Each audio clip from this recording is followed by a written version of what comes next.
I'd like to call to order the February 13th, 2018 Shelburne Selectboard meeting. We expect Colleen Parker to be here soon. Joe Colangelo is not here this evening, and Peter Frankenberg is sitting in to help us out this evening. First item is to consider approval of the agenda. Does anyone have any proposed changes? Hearing none, someone like to move to approve? Move to approve. Second. Moved by Jamie, seconded by Jerry. Any discussion? Hearing none, all in favor? Aye. All right, next is to consider approving the Select Board minutes of January 23rd. Does anyone have any proposed changes? I do. On the first page, under number 4, fourth line, third line, it indicates that the bond vote, that should say budget vote, as I recall the conversation with John. Good, because I didn't understand that. Yep. If we could please make that substitution. Okay, I think that's correct. You good with that, Jamie? Good. Everybody good with that? All right, anybody else have any proposed changes? Okay, I was here for the entire meeting except for the last 2 minutes, so I'll abstain on the vote. Motion to approve the minutes? Move to approve the minutes of January 23rd, 2018 as amended. Moved by Jamie, seconded Second. by Josh. Any discussion? Hearing none, all in favor? Aye. And I'll abstain. Next item is public comments. 10 minutes at this point. This is the time for anyone who wants to speak on any item over which this board has jurisdiction that is not on tonight's agenda. We have 10 minutes now, and we'll take up anything that goes beyond 10 minutes later. How many people are interested in speaking?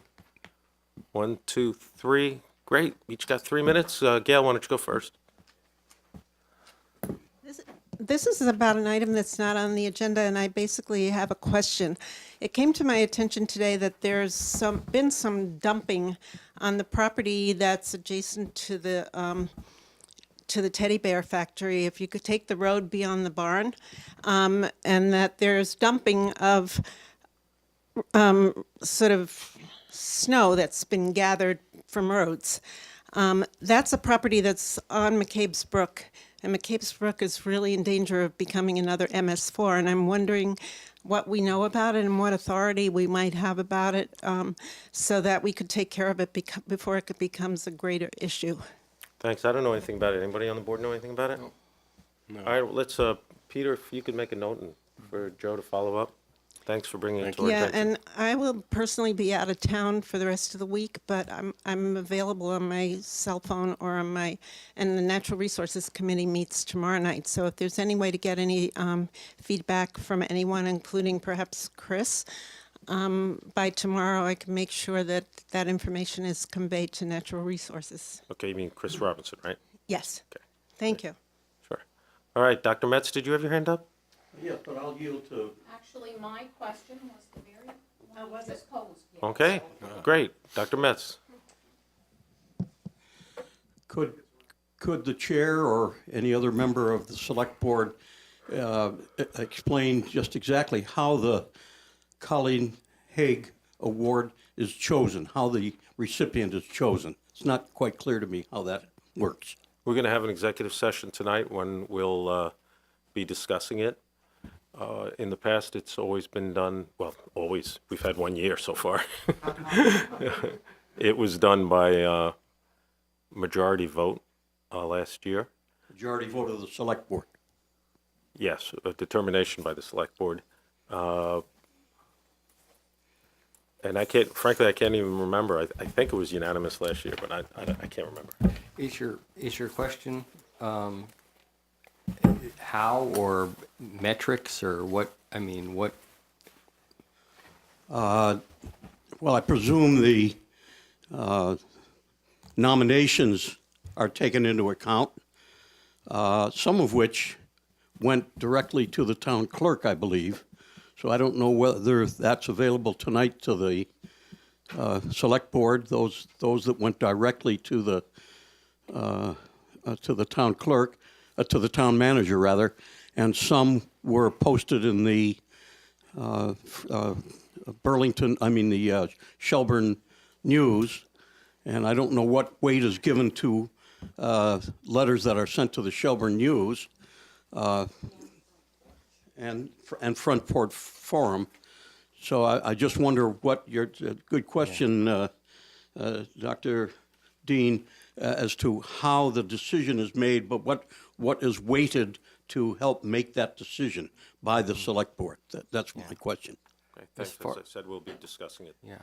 As far as I haven't seen a full list of all of that. So if there have been things sent to the town manager, I haven't received any. Okay, thank you. Our next item is item number 5, which is holding a second reading and a public hearing on amendments to Shelburne's traffic ordinance pursuant to section 147-1.6 of the town charter. This is an item that many of us have been waiting for some time. So first we'll have the second reading, and then we'll go straight into the public hearings in order to meet the requirements of the charter, which is a statutory requirement. So the speed limit ordinance amendment is very short. So if everybody agrees, I'm just going to read it. Okay? Is everybody good with that? Good. It says the speed limit ordinance amendment. The Select Board of the Town of Shelburne hereby orders that the speed limit ordinance is amended as follows. The maximum speed limit on Falls Road from the intersection of US Route 7 to its intersection with Church Street shall be 25 miles an hour.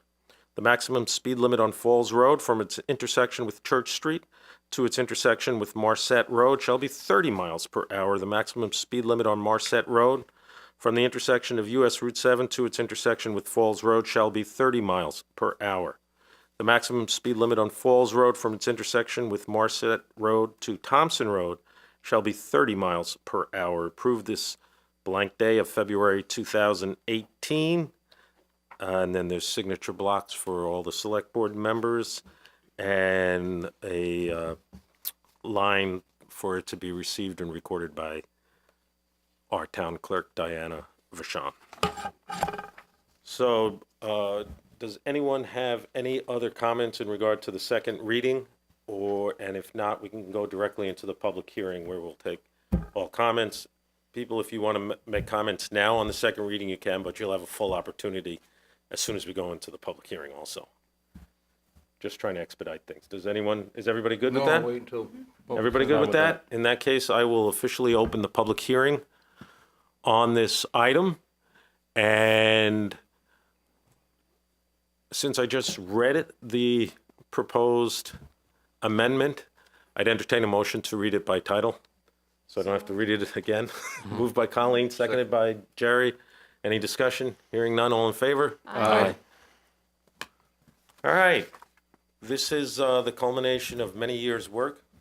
A lot of people in our community got together. I see many of you here tonight, and I thank you for your work. I think the last meeting made clear that this was fully supported, I believe, by every person on the select board.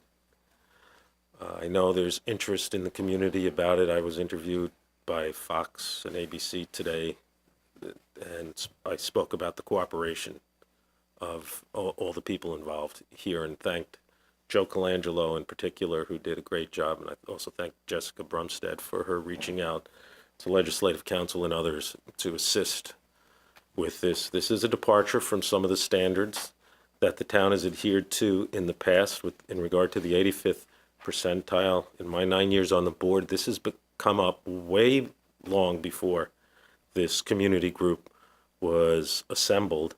And previously, the previous select boards accepted the previous town manager's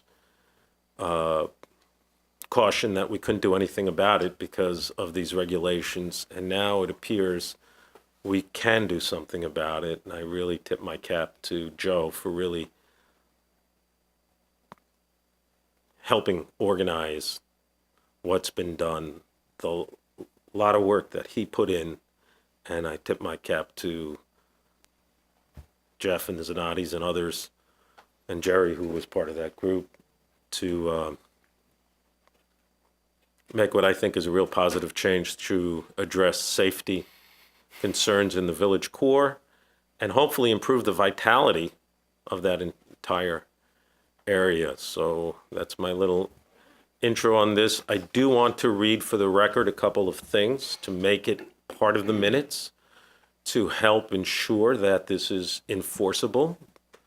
And I will read two things, one from an engineer and one from one of our police officers. But I want to turn it over to everybody on the board in case they have anything to say, and then open it up to anyone here to see if anyone here has anything they'd like to add. So anyone on the board have something they'd like to say? I know, Jerry, you were instrumental in. Yeah, I'd be happy to wait, but nevertheless, there are a number of people in attendance here. And if I read the names and forget one, Jane or somebody can wave arms and or say something loud, and I'll correct myself. But Jane and Tom, Sarah and Tom Tompkins, who are here, Jeff Bridges, Chris, Jim White, in absence, Bruce Nunziata, who was probably the earliest and strongest and most persuasive voice in the end, and a very special friend. The Godfather. And a very special friend to all of us, Dorothy Sawyer, who was a regular and constant attendee and loyal to the cause, and a very good counter who corrected me, in fact, one day about my counting on crosswalks. She is unfortunately not able to be with us tonight, but I know is smiling a little bit about the fact that we've accomplished this. So I think all of these congratulations are in order because this was a community-based initiative from the start. It was intended as one neighborhood's solution to their problem, but it's also seriously meant as a template or an idea, a model or a way of other neighborhoods in our community who have similar problems to address theirs, and part of this effort has been to encourage that expansion. So I thank you very much, all of you who are who were responsible and share in your happiness tonight that we are at this point. Thank you, Jerry. Josh, you have something? Yeah, I will echo everything that Jerry has said. Thank you. Colleen and Jamie? Just that, there's been a lot of work done to get to this point, but there was still other items on that working group's list, and I hope that that momentum continues in the following years. Thank you. Good point. Nothing further. Okay, I'd like to turn it over to everyone, but just to make sure I don't forget, because I want to read this to make sure this will be effective and enforceable. So I'm just going to read a couple of things into the record. First, from Roger Dickinson of Lamoureux and Dickinson Consulting Engineers, as requested. And this is just a quote from an email from Roger to Joe dated Friday, February 9th, 2018. As requested, we examined existing traffic and geometric conditions on Falls Road and Marset Road as part of our December 2016 review of the 2006 Shelburne Village Plan update. More recently, our office also examined existing geometric conditions and site distances on Falls Road in the vicinity of Thomas Road. We understand that the town proposes to reduce the speed limit by 5 miles per hour on each road. The proposed speed limits are 25 miles an hour on Falls Road between US Route 7 and Church Street, 30 miles per hour on Falls Road between Church Street and Marset Road, 30 miles per hour on Falls Road between Marset Road and Thompson Road, and 30 miles per hour on Marset Road between Route 7 and Falls Road. 23 VSA Section 1007 requires that speed limits be established on the basis of an engineering and traffic investigation. Our work qualifies as such. It is our professional opinion that the proposed speed limits are appropriate given the built-up residential character of the area served by the above segments of Falls Road and Marset Road, the volume and speed of vehicular traffic, the presence of pedestrians and bicyclists, existing roadway and shoulder widths, and the grade and horizontal curvature along portions of the above roadway segments. It's signed by Roger.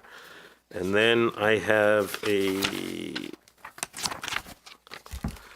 email dated February 9th, 2018, from Al Fortin of the Shelburne Police Department to Joe Colangelo with a copy to now Chief Aaron Noble. Says, in response to traffic control on Marset Road, Lower Falls Road, and Upper Falls Road, over the past year, we have seen an increase in complaints reference to speeding and crosswalk violations. I've seen an increase in pedestrian traffic in those areas. When you increase pedestrian traffic, you have to address pedestrian and traffic safety issues. I have met with the Village Safety Committee several times in reference to concerns and how we can address these issues. The committee has come up with some good ideas and have done some good pilot projects.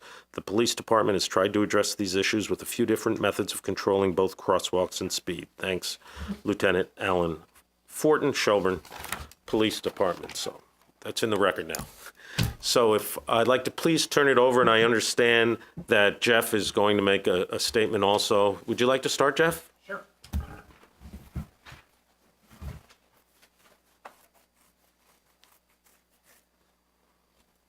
It doesn't sound like we have to work too hard to persuade you guys tonight, so we'll make it pretty simple. We just want to say thank you on behalf of the Village Pedestrian Safety Group that we're at this point that we can have this conversation, this motion, and this agreement to reduce the speed limits. The group's worked very hard over the last 18 months to get to this point, and obviously it goes without saying, but slower speeds improve safety, and that is one of the central tenets of what we've been working towards. And over the coming months, we're going to work to get the other items, Colleen, that you mentioned, to go forward. We're eager to see these changes take place, and to add to that, as an architect, beyond just the group, I find these decisions, these efforts, really helpful. I think it goes beyond to say that we're talking about just safety, or we're talking about just reducing the speed limits, that when you take into account a lot of these physical built environment changes that we're talking about, it's going to improve one of the best assets this town has, which is the village. And I think that seeing those changes take place over time is going to reinforce the decision to reduce the speed limits. And as a father with young kids in this area, I'm extremely grateful. And I'll leave it there. Thank you. Thank you, Jeff. I'd like to please give everyone a chance to talk, so who else would like to speak, please? If you could come to the microphone, identify yourself.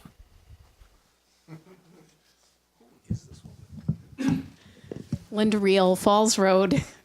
As a pedestrian and a dog walker in the village and up and around the whole loop on Route 7, I appreciate the work that everybody's done on this. Will make it safer for a lot of us and our pets as well.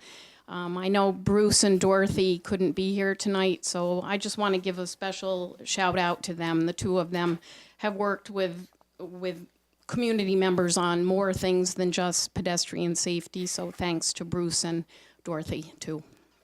Okay, thank you. So anyone else would like to say something? Please just identify yourself.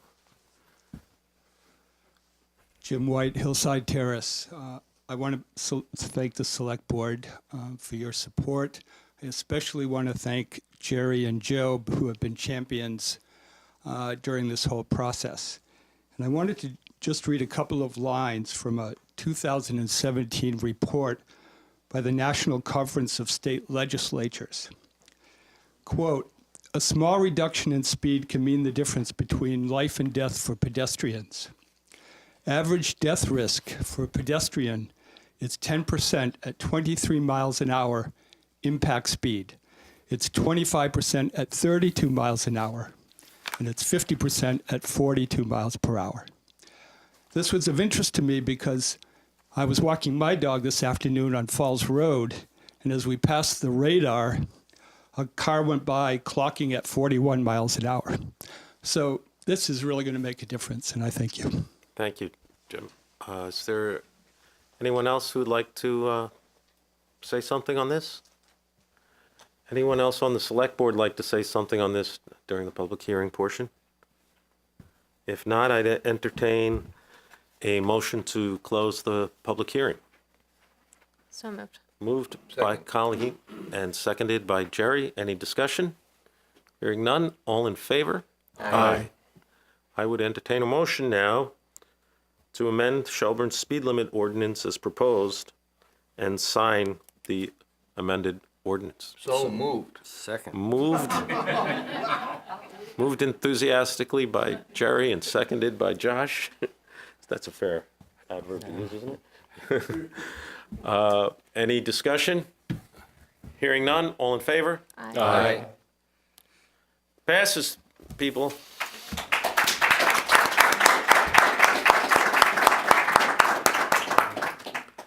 That's great.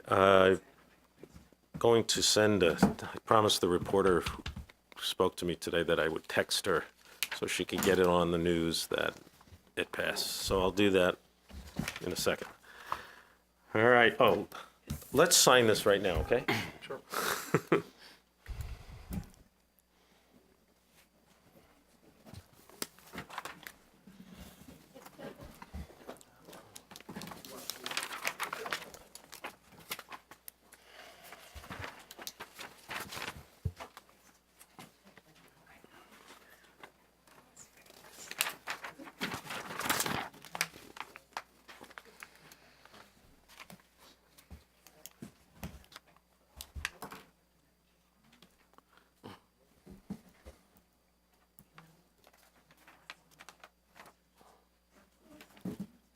Thank you. Peter, will you take charge of that? Thanks. It's signed. All right, our next item is item number Thank you, everybody. 6.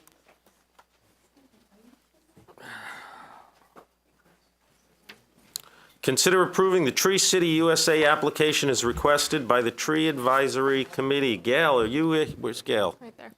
There you are. So I have Hope Johnson Yes. and Ann Millisorf with me as well from our committee. So, as you know, we've been working on this, trying to do a Tree City USA application for many years. And we've had 3 of the 4 items done the last year and finally realized that we actually meet the 4th one. So the cool thing about this is it's going to cost you no money to apply and no money to maintain it. So, and you apply every year. So if for some reason the budget's cut and there is no maintenance for trees, which I hope that never happens, we wouldn't apply. So anyway, I forwarded to you materials that include our application. And then also just a Tree City USA pamphlet. I do have a quick PowerPoint presentation if you would like. I'll take 5 minutes. Just 1 second. You guys, Sure. it was emailed to us this week. I don't know if you. It was remember emailed it. separately, yeah. It was emailed separately to us, so I don't know if you read it or not. I read it. Okay, well, I can give you my copy if you'd like. Well, it's 7:25. Let's see how we're doing on time. This is 7:30. We're on time. So why don't you go ahead and do your brief PowerPoint presentation? In the meantime, I could read Treebeard's statement because he couldn't make it. That'd be great. Hope Johnson. I was waiting for, I'm sorry, it's Hope Johnson. Yes. Okay. I was waiting for Jerry to ask. Jerry always asks, where's Treebeard? Right? He couldn't make it. So, yeah, and you do have a picture of Treebeard, though, in your materials, if you want to see there. He was at the Shelburne Museum at the Haunted Happenings event. Anyway, that's what that picture is from. We have a framed photograph in the lobby. Oh, I like that. I like that idea. It's a good idea. And I'm trying to talk him into coming to, was a town meeting? Yeah. But he's still got some dormancy issues, as you'll see here. Okay. Treebeard's statement to the Select Board regarding Tree City USA status. I apologize for not being able to join the Shelburne Tree Advisory Committee and appear before the Select Board in support of the application for national recognition of Shelburne as a Tree City USA. I am still emerging from dormancy And what little energy I have, I am using to stump for my preferred candidates for Select Board. I will sorely miss Select Board Chairman Gary Von Stange's service on the board, as he has always been an advocate for the Shelburne Tree Advisory Committee, and I consider him to be, with all of Shelburne's trees and residents, one of my friends. Shelburne should be proud to qualify as a Tree City USA, and I urge the Select Board to continue to support the care and maintenance of Shelburne's trees in the future. Yours truly, Treebeard. Thank you. That was news to me. I am so glad that Treebeard spoke up. Anyway, I'll just quickly go through this. This is just talking about the Shelburne application and the benefits for Tree City USA. This is a national program run by the Arbor Day Foundation.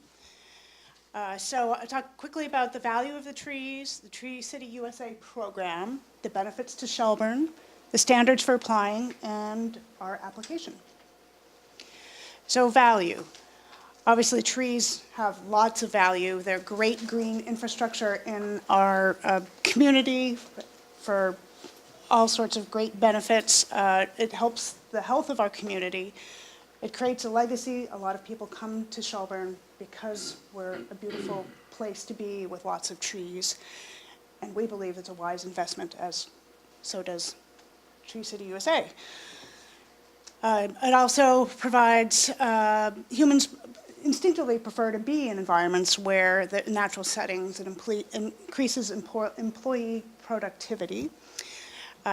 News to us that it reduces symptoms of ADHD, so that's always a great thing for children. Decreases crime. People are out in the environment more, keeping down crime.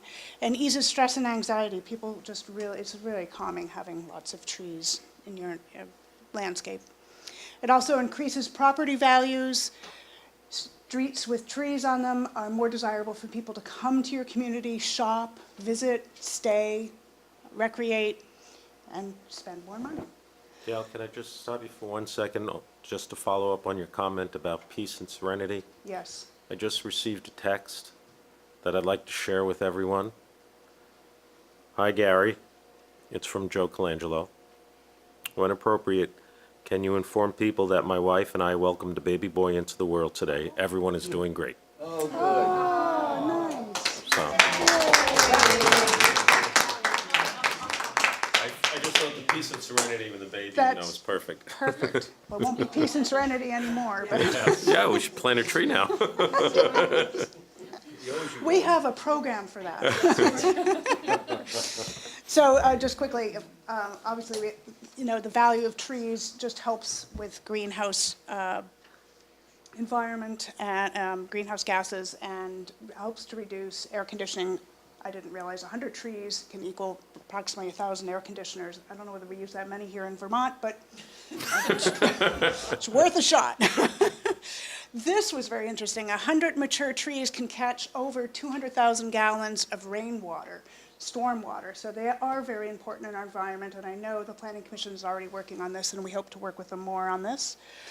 The value of trees, the cost of planting and maintaining the trees over many years, the benefits obviously exceed the costs, and there's a great benefit to our community. And actually, we had some of this in our tree inventory report that was done, in our tree management plan that was done several years ago. So what is the program? It provides direction for the communities, technical assistance, public attention, and national recognition. The program's been around since 1976. There's over 3,400 communities throughout the country. There's 6 and counting in Vermont, so hopefully we'll be one of the next ones in line here. But it's a pretty big deal in a lot of states, and Vermont is a little bit behind, but we can catch up with Shelburne joining. The benefits to it provides direction and assistance for taking care of our tree resources. We've been working, the Tree City USA program is connected with the Vermont Urban and Community Forestry Program, who has awarded us grants every year for the work that we've been doing here in the community, either planting trees, our tree inventory, tree maintenance. So they have been very helpful, as well as the National Arbor Day Foundation will be helpful as well as we move forward. Provides education. The Urban and Community Forestry Program staff has helped us with our application. There's online resources and lots of technical advice that they can help us with tree maintaining and planting trees. And our committee has been working on trying to do more with education, and as you probably have seen in Front Porch Forum, we've tried to hold some tree ID workshops, which actually had started as we just wanted to educate ourselves and bring ourselves back up to speed on ID, and it turned into, well, let's just do it for the public. And we're really good at predicting snowstorms, and we've decided we will not do it in the winter. So anyway, and we've been very active with the farmers market, with, again, trying to get information out about trees and whatnot. Public image, it just creates, people want to be in the community because it's got more trees, and as just increases quality of life, becomes influential and desirable to be here. And creates citizen pride, you know, willingness to volunteer and help maintain our trees, pride in our community, and help to take better care of our trees on municipal property, as well as getting homeowners to do the same, and just builds more pride in our communities. And we'll get recognition as a Tree City USA award member. We'll be doing more for Arbor Day and public education, and we'll get a really cool signs that we can put at the big entrances into our community, where we design to say Tree City USA. It's very cool. So there's four standards that we have to meet in order to apply for Tree City USA. We have to have a tree board, and the STAC is the Shelburne Tree Advisory Committee. That's us. So we've been around, we exist. A tree care ordinance, we do have a Shelburne tree policy that was adopted in 2010. We amended it in 2014. We have to have a community forestry program with an annual budget of at least $2 per capita. So in the application, we have roughly 7,800 residents. That works out to roughly $15,000 per capita. And that can be in a variety of different ways that we can meet that, which I'll show you shortly. And then we have to have a National Arbor Day observance and proclamation. So we did this last year for the first time and have bigger and better plans for this year. So as I said, we got the tree board, we meet this, we tree care ordinance, we've had this now since 2010. So for meeting the community forestry program, at least $2 per capita, it can be, you know, town employees' salaries for planting and maintaining trees, tree watering, whatever happens, fertilizing for those trees, equipment rental, purchase, consultants, Arbor Day expenses, tree conferences, workshops, and then value of volunteer labor. You'll notice in our application that we had a lot of hours for our committee, which we had not realized until we added it all up. And the rate for volunteer labor for this application is $24 an hour, which is pretty impressive. We're getting paid a lot of money to do a lot of this. So that helped. Yeah, we don't see the dollars, but you know. Anyway, that has helped us to reach this goal. And then the Arbor Day proclamation, Arbor Day observance and proclamation. Last year, we carefully drafted a proclamation, and we never got it anywhere other than in our draft form. So you have it in your packets, a draft for 2018. So we will be back before May to get you to sign that, or the town manager, whoever, to sign it for Arbor Day. And we will be holding several events and activities for Arbor Day this year. So we meet the four standards. Application is due February 15th, which is in a few days. And so we're requesting approval for this tonight. So again, the value of the trees in our community that we're really proud to be taking care of and maintaining. We think the Tree City USA program is a great benefit to Shelburne, and we meet the standards to apply, and it costs no money. So we're hoping that you will support our application and that we can submit this. Thank you, Gail. Thank you. Appreciate it. Is there anyone on the board who has anything they'd like to add to this? Are we likely to hear before Arbor Day this year? You know, that's a good question. I hope so. That's I'll a have good to find answer. out. I don't know. I didn't worry about when we were going to find out. I just was worried about getting it in because we got the email from Elise Shadler at the Urban and Community Forestry Program saying, hey, are you guys interested in doing this? Middle of January. And you're like, oh, okay. Well, you've So done we've a been- fantastic We've been job, busy yeah. pulling it all together, so. Thank you so much, Gail. Anyone else on the board? Well, I just want to make a comment to encourage people for your workshops whenever they. One of my favorite tree quotes is, when you learn the names of trees, going for a walk in the woods is like spending an afternoon with friends. Yes. Very nice. That's good. Well, we've had a lot of people who have accosted us in our various neighborhoods saying, hey, what's happening with that workshop? So we will do it. It's just, we're not going to try to do it in the next month or two, so. You know, Clint Eastwood starred in Paint Your Wagon, and he sang, I talk to the trees. Well, They David Hall, don't who's not listen here, to who's me. our tree warden and is also on our committee, he always comes with his Lorax T-shirt, and his daughter comes as well. So that's kind of been our motto. So, anyway. Great job. Thank you. Thank you. Well done. Anyone have any comments? All right, someone like to make a motion? So moved. Move, what's the To approve the application for the Tree City USA as requested by the Tree Advisory Committee. Second. moved by Josh and seconded by Colleen. Any further discussion? Hearing none, all in favor? Aye. Thank you, guys. Thanks, Ann. Thank you. Hope, Gail. Next item is item number 7. It's not a decision item. It's it's continued reviewing sections 1 through 6, the proposed updated personnel policy, and first review of sections 7 through 15. We have 15 minutes allocated for this. I hope anyone who has had comments sent them on to Joe in advance for his review. This is a document that applies to town personnel who do not report to the select board but report to the town manager. Does anyone on the board have anything they'd like to say?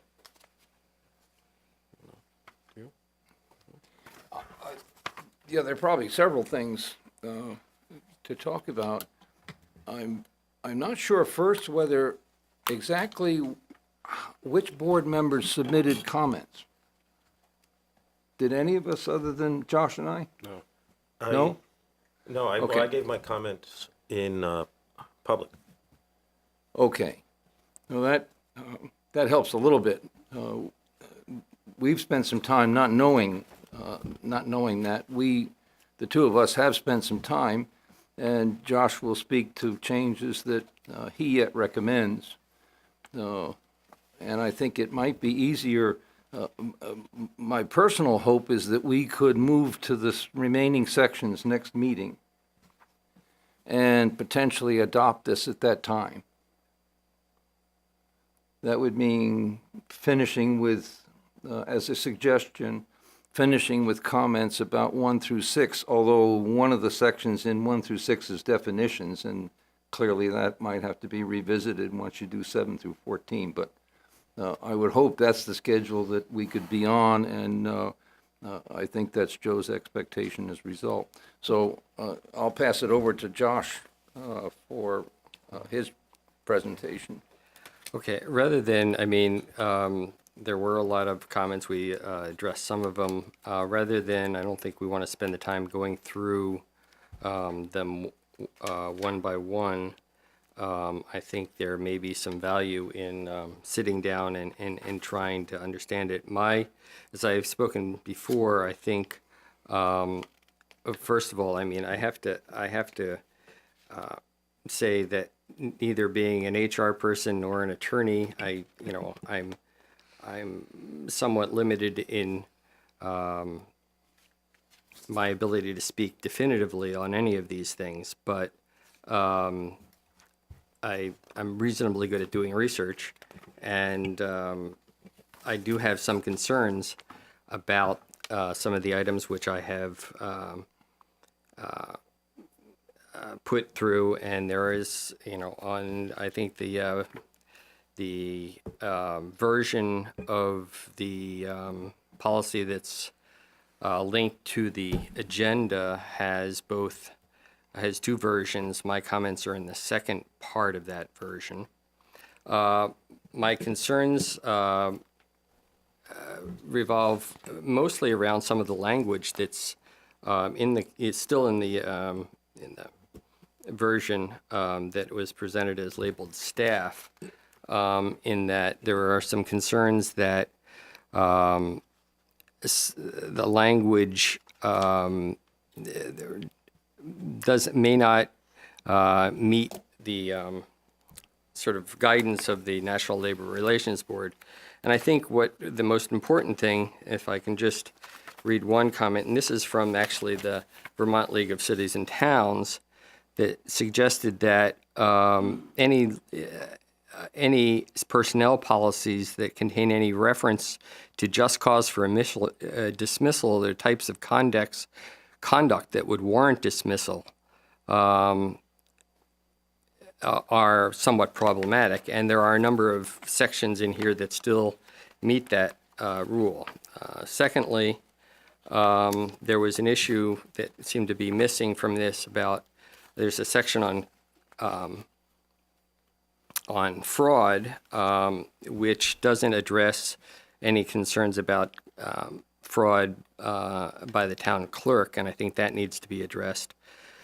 We did have some discussion about conflict of interest, which I suggested needs to be coordinated with the ethics ordinance conflict, but I think the easiest way of doing that is not to worry about it now, since we know that the ethics committee is working on revisions, so it's easier to change a policy than a ordinance, and so just with the assumption that those definitions would be coordinated. There was one item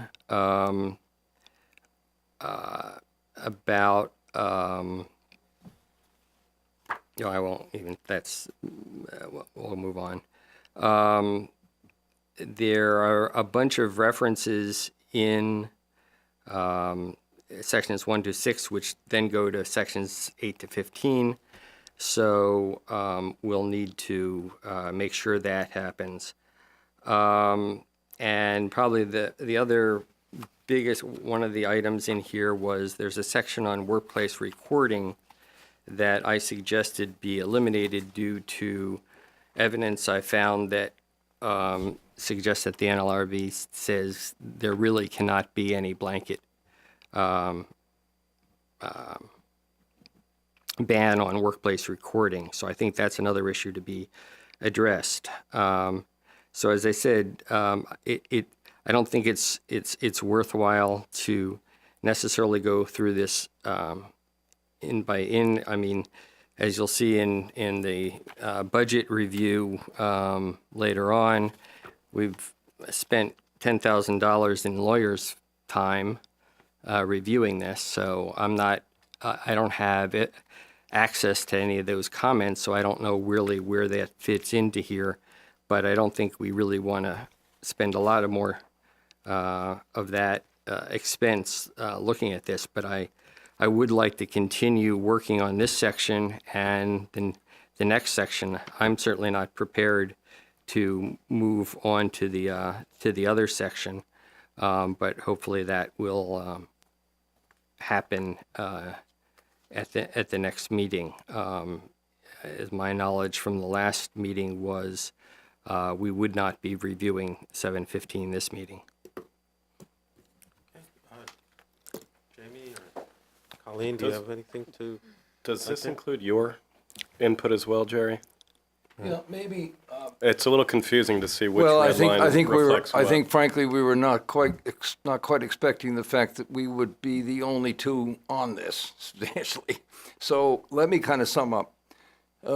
My proposal to all of us would be that we move to the remaining sections at the next meeting, that hopefully we will all contribute comments to Joe, and in turn, those go to Ann and Susan, and Peter's been involved as well. And so that a final draft is prepared for that meeting. Secondly, my suggestion to all of us is that we defer questions about the definitions of that Josh has been concerned about conflict of interest, personal interest, financial interest, to the point at which we revise the ethics ordinance, which appears to be a goal of all of ours. And along those lines, it's also my thought that we should separate out the social media policy into a freestanding document, which I think Josh agrees with, and which would simply mean a notation to that effect in the final personnel policy. There are things that we, the two having been involved, and we had a very, very productive several-hour meeting with Joe, Susan, and Ann that was extremely useful and helpful, wherein we went through line by line, sections 1 through 6. There would be an expectation that we could do that again. I realize the two of us have time during the day, and it is not convenient for all of us, but I would hope you might contribute some thoughts to the remaining sections so that we can represent those at least when we sit with staff. And my final thought is that there is room to disagree with some of Josh's points, particularly the degree to which National Labor Relations Board guidance versus the provisions of the Act itself should be controlling or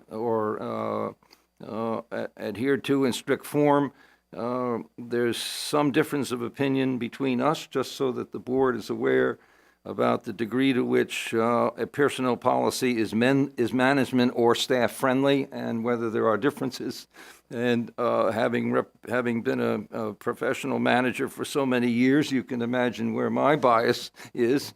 But that shows up in one thing I'll mention, which is, I think, example of why I'd like to anticipate at the next meeting a more substantive discussion. The question of if someone raises a question of potential fraud about the town clerk, that's an interesting situation because the town clerk's an elected official.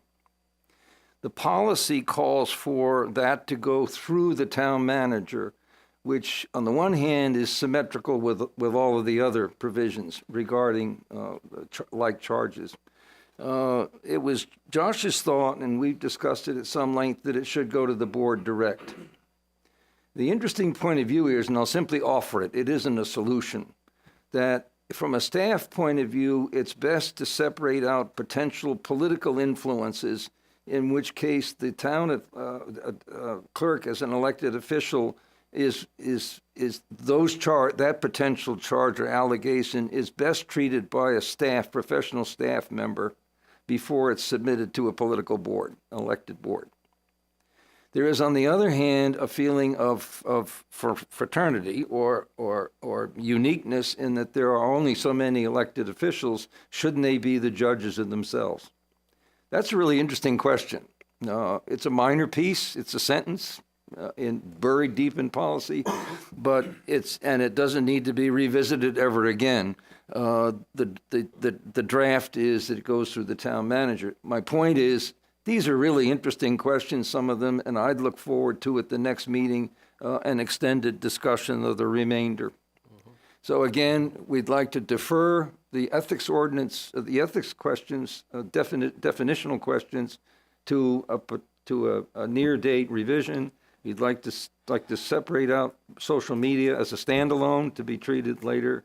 And thirdly, we certainly anticipate another sit-down with staff and greatly encourage everybody to submit comments in advance of that. Thank you. And Jamie, to follow up, the version that you got that has my name on it, for some reason, and it's puzzling to me, but probably at least 8 of my comments are not in here, and I'm not quite sure how that happened. It was just a little confusing what staff was. Right. I think these are two. I don't think they have been reconciled at Okay. all. Did everything but answer your question. Yeah. That's fine. Which the answer is, I think my comments were incorporated upon sitting down, and they're in the draft. Right. Which of them were Right. agreed to? Okay. Some were, some were not. So I'll send you a PDF with all of my comments in them. Can we all agree right now that we should work towards that update to the conflict of interest Well, there's ordinance? a couple of things from a And procedural standpoint that All you right, should be we aware defer of. to the chair.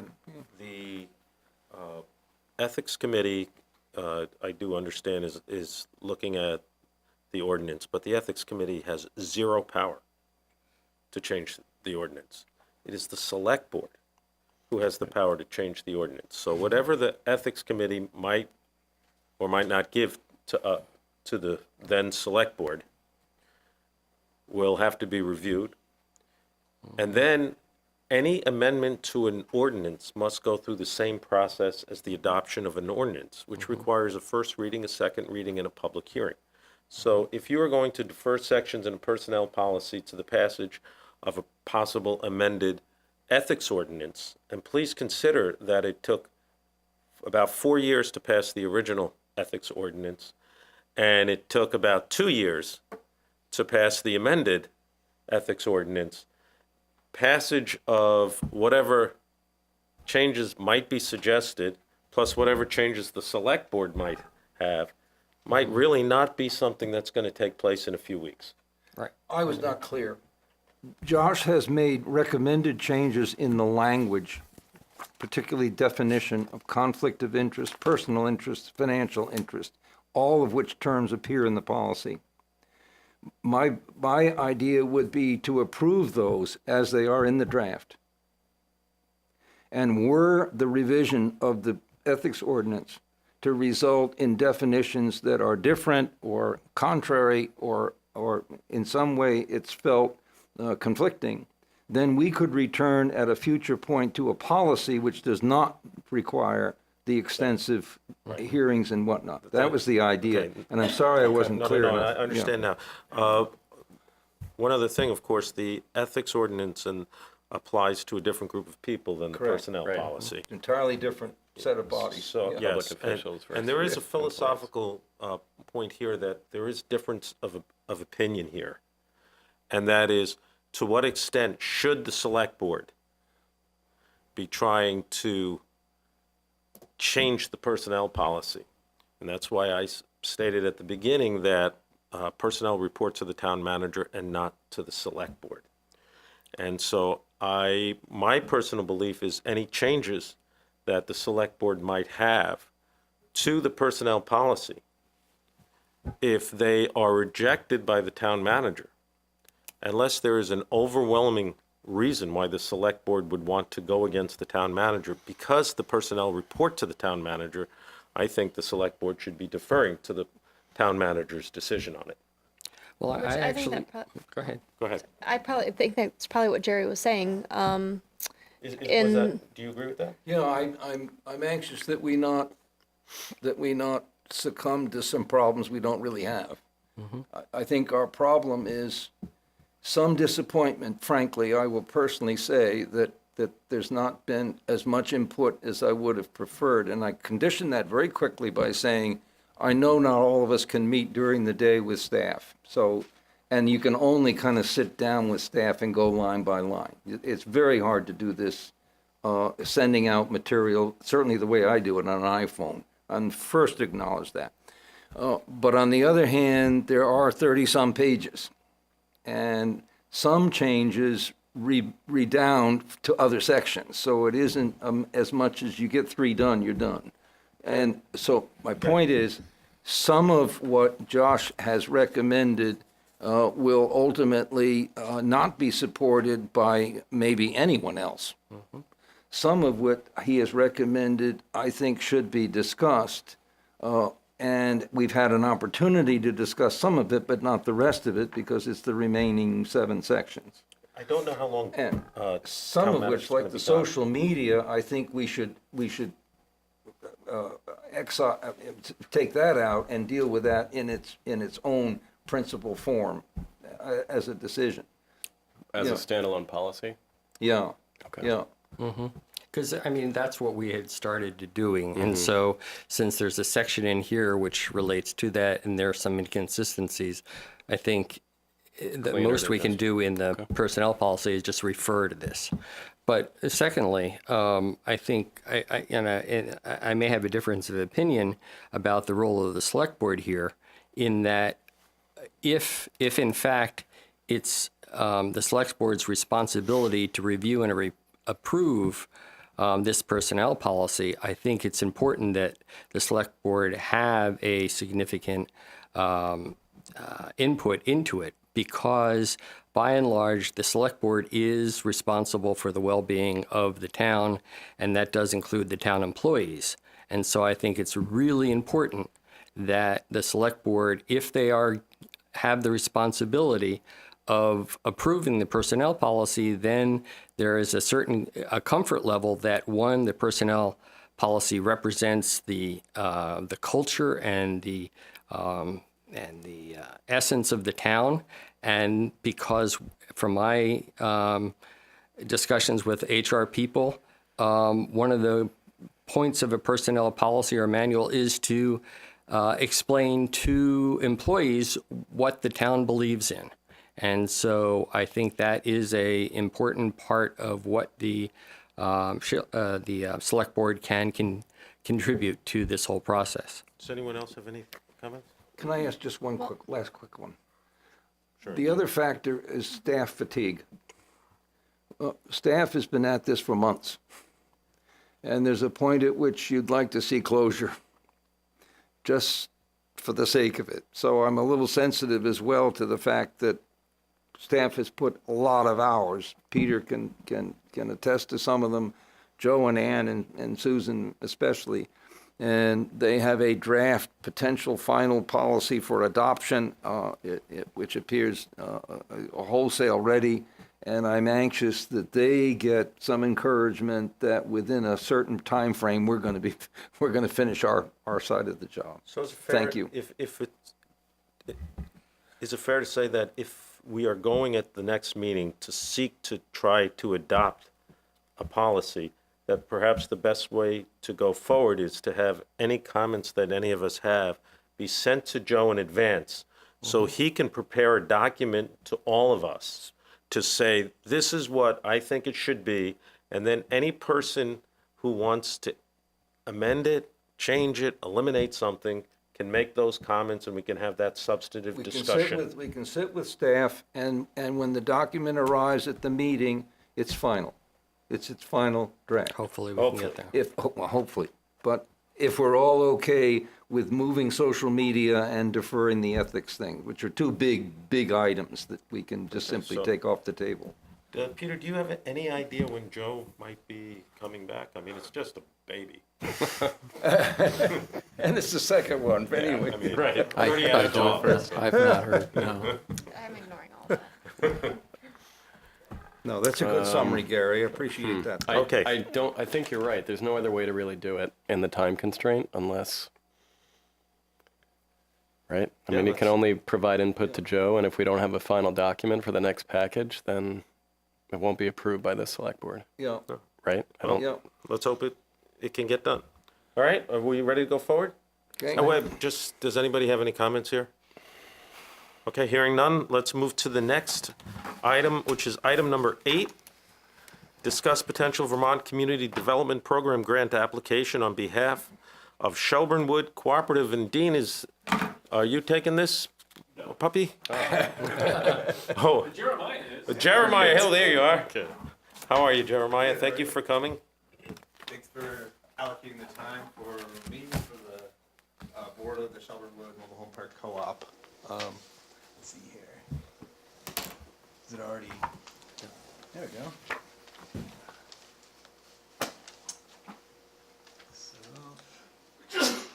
So, as I said, I'm Jeremiah Ward. I'm with a nonprofit called the Cooperative Development Institute, and we are the nonprofit involved with all the conversions going on in the state of Vermont of mobile home parks to resident ownership.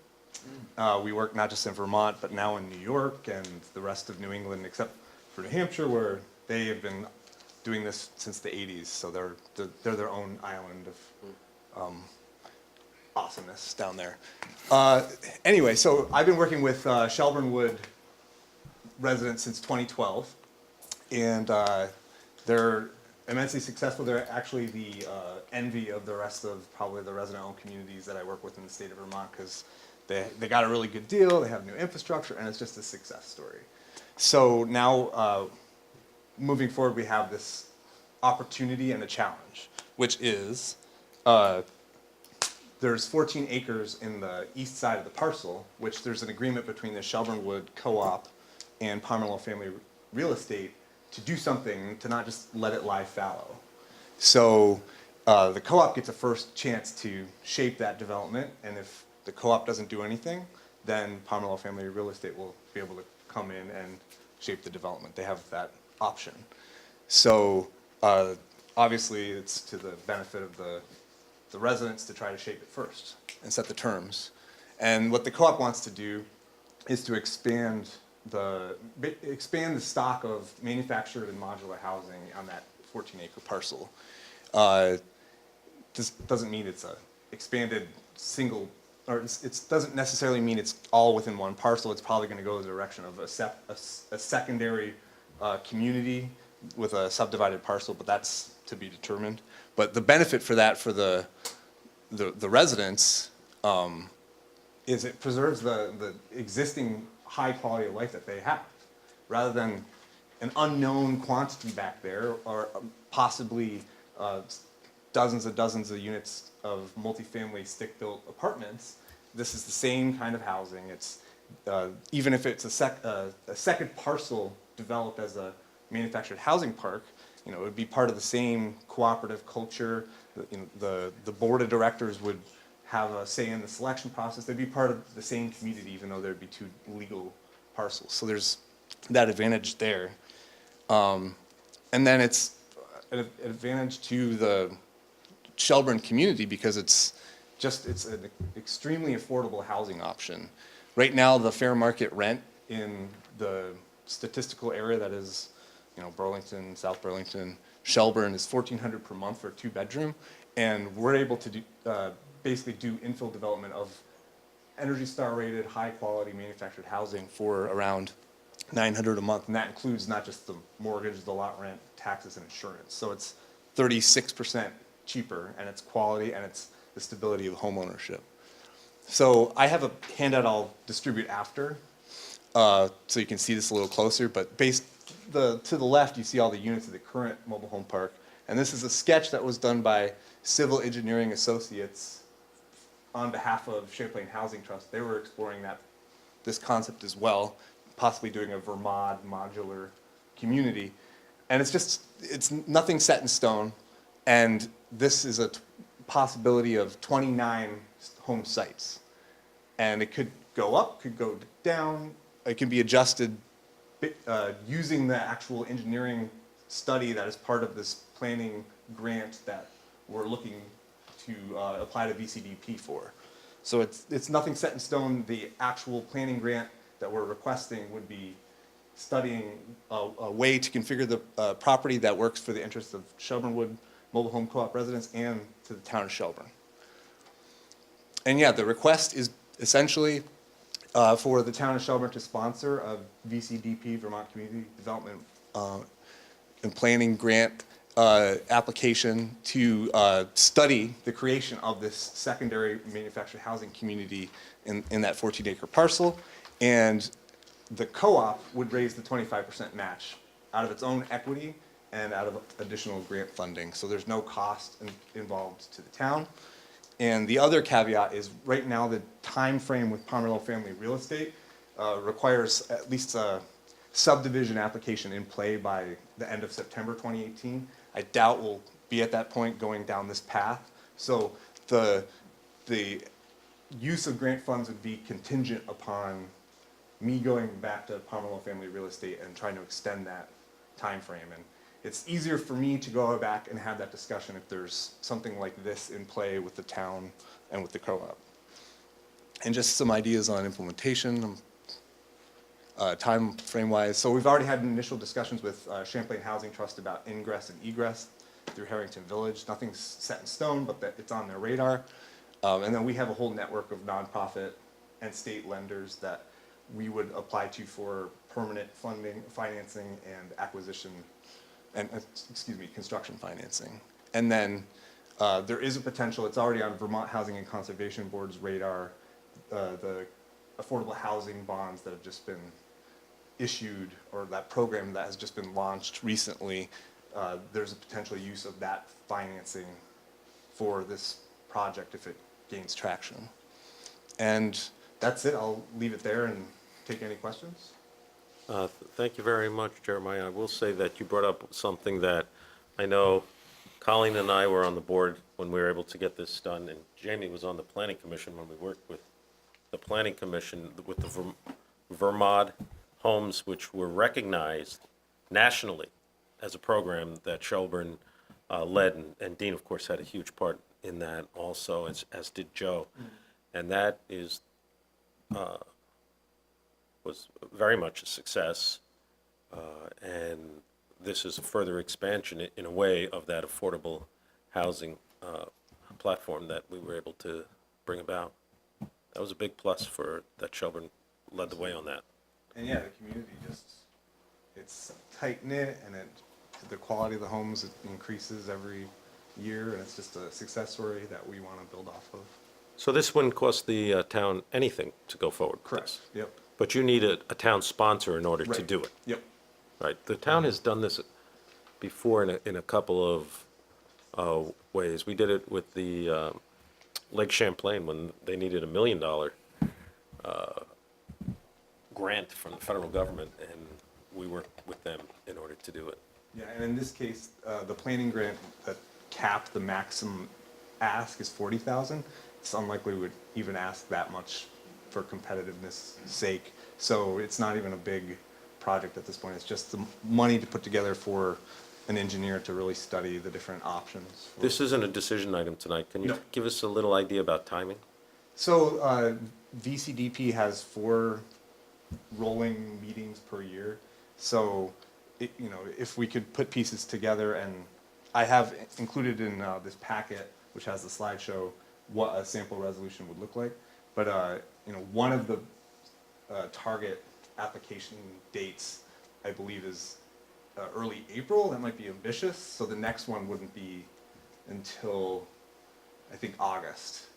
But so for actually applying for the program. So depending on the town's flexibility there and getting some sort of idea of willingness to proceed would allow me to find the time to really negotiate an extension of the development timeframe with Pomerleau Family Real Estate. So it's a flexible timeline, but having some sense of the willingness to sponsor this research would help me make the next step, and not just talk to Pomerleau Family Real Estate, but VHCB and other lenders. I was going to save this for select board comments, but since you brought it up, obviously we lost a great leader this week in Tony Pomerleau, and I'm sure everybody on the board respects the great charitable work that he did. And he played a And he huge believed in role this. in Shelburne. He actually came in and met with the select board at times. Oh, absolutely. And I worked with him for 3 years, coming up with a deal that would, work, and it was a pleasure working with him, and he was a great man. All right, anybody on the board have any questions or Got a couple of comments? quick questions. One, ultimately, this is CDBG money, correct? Correct. How, as a matter of curiosity, do you navigate the required income eligibilities? So this is personally, my first stab doing VCDB planning, although a coworker is using the same program in partnership with the town of Milton for a project there is an income survey requirement to use the funds. So we'd actually build that into the budget and, yeah, have to, I mean, we did an income survey a couple of years ago as part of the purchase process, but CDBG HUD has their more stringent guidelines, so we'd have to build that into the. Is that eligibility going to be limited to the site and not the larger village, to the site? Yeah. Oh, okay, Yep. that's good. To the best of my knowledge. That's a big difference. That's good. Yeah, that's a little different. Yeah. Secondly, you mentioned access and egress from Harrington Avenue. What have you in any way considered the same question to the Shelburne shopping center?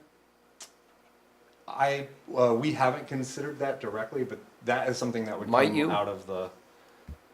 Possibly, yeah. That's a little trickier due to the Understand. Construction cost and dealing with the Yeah, I understand. elevation change there. But that would be up for the engineer. That could be something that's scoped out as part of the.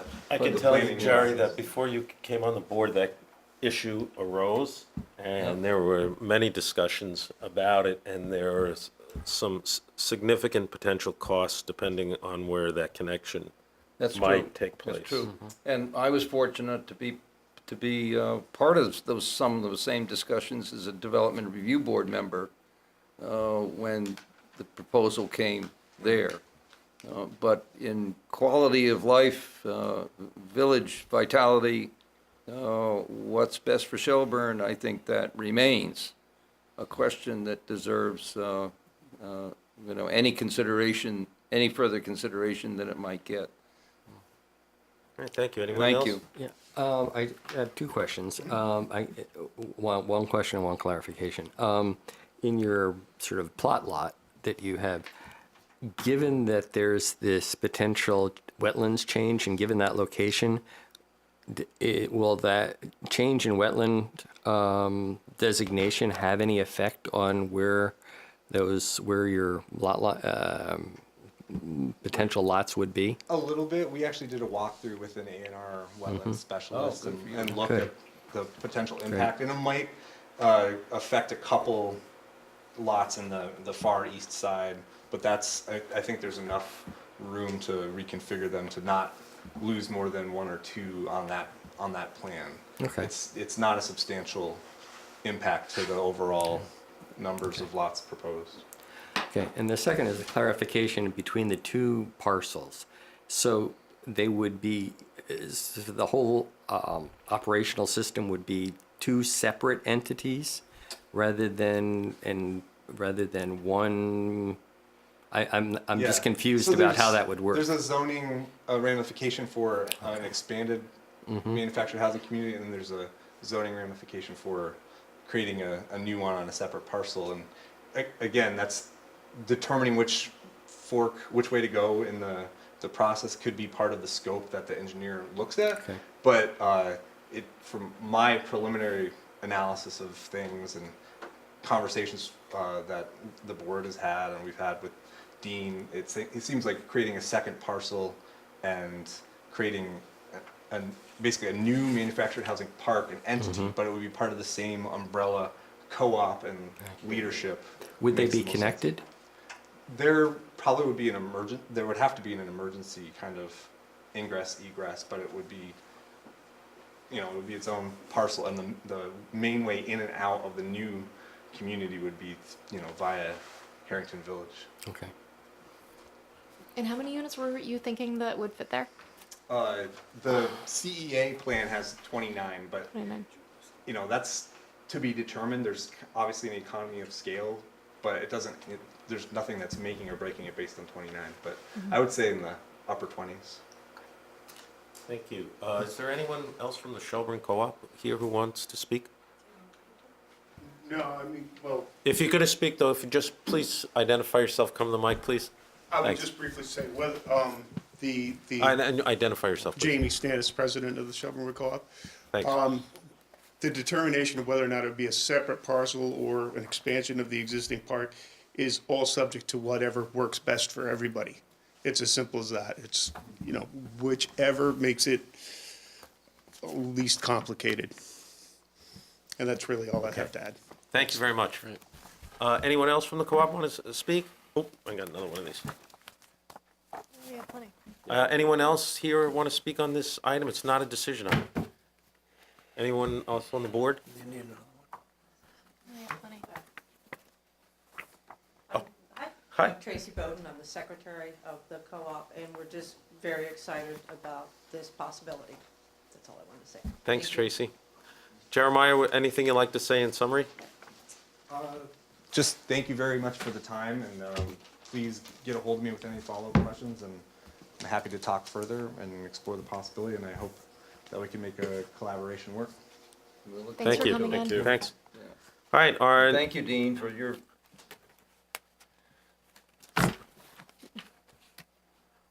next item is item number 9, review and discuss town meeting warning articles. These are already out there. People are already voting on them.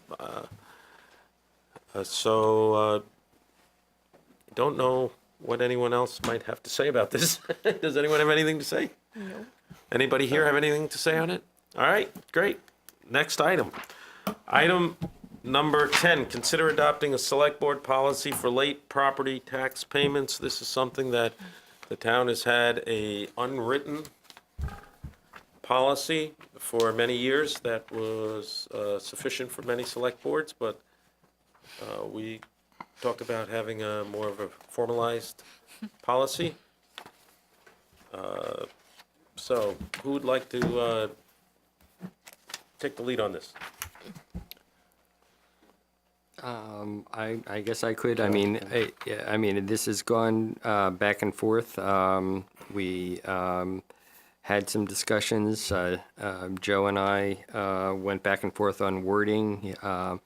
This is the final version, which I think puts together all of the comments that I think Colleen and Jerry and I think, Jamie, you also put some comments in this as well.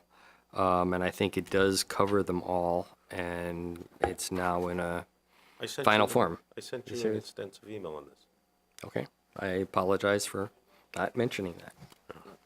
I'm a little concerned about some of the language in here, to be truthful. I find it a little ambiguous, and I don't know if it's going to help. I do recognize that this is a policy and can be changed, and so it's not like it's an ordinance, which goes through a more formal process, but I was frankly hoping for a little more.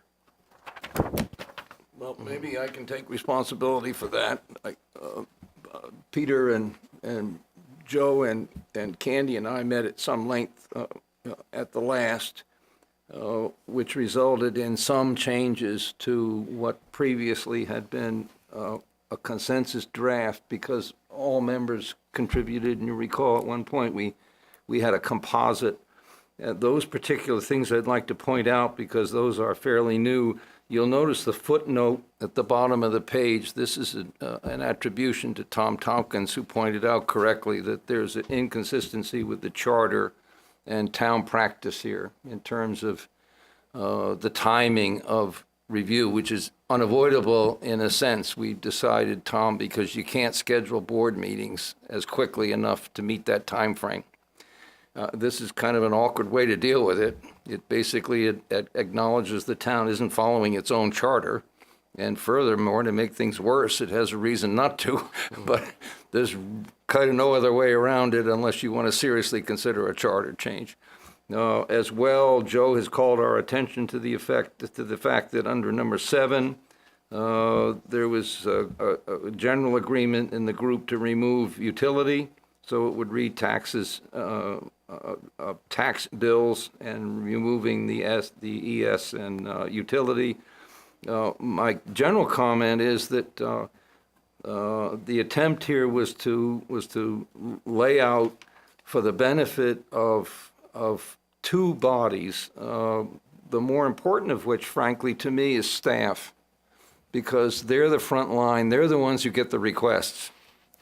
And without being able to respond to to fellow citizens as to whether or not someone has a right or not a right, or it has a good chance or doesn't have a chance, or doesn't know what to do about appealing a penalty fee, they now will have in their hands a statement in black and white that lays out what your eligibility may or may not be. That's a tremendous help to someone who's just simply there trying to do their best in dealing with the public.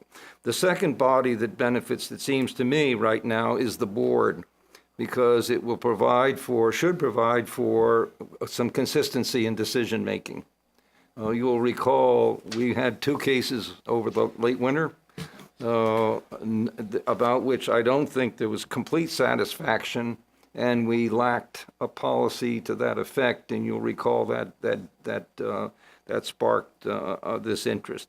So while I'm anxious to hear your recommended changes, I thought it might be useful immediately to let you know these several things. One of the points you made, an extremely important one, is that some taxpayers are not homeowners. And we acknowledge that in the purpose by a general statement that taxpayers meant to include businesses and nonprofits and so on. So Thank you. Look, I'm prepared to go forward with this for the reasons I said before. This is a policy, not an ordinance, and it can be addressed as we go forward. So I'm prepared to vote in favor of it. I just think it can be improved. Anyone else have any comments? I mean, it's fair to say staff supports this. Is that an accurate statement? Do you think this is a good idea? I think, based on your definitely, experience? as Jerry said, it's helpful for us when a person comes in and the day after it was due and a day late and they're upset. You can give them this and say, all right, if you want to appeal it, here's the criteria. I would point out that number 7, there's confirmed evidence of past timely payments of taxes. If someone can object to paying the penalty on that basis, that will probably increase the number of requests. We do get people that come in a day later, they forgot.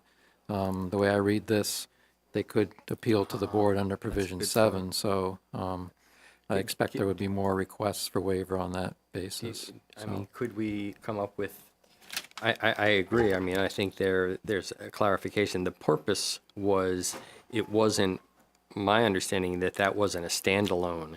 It was essentially precondition. As an and.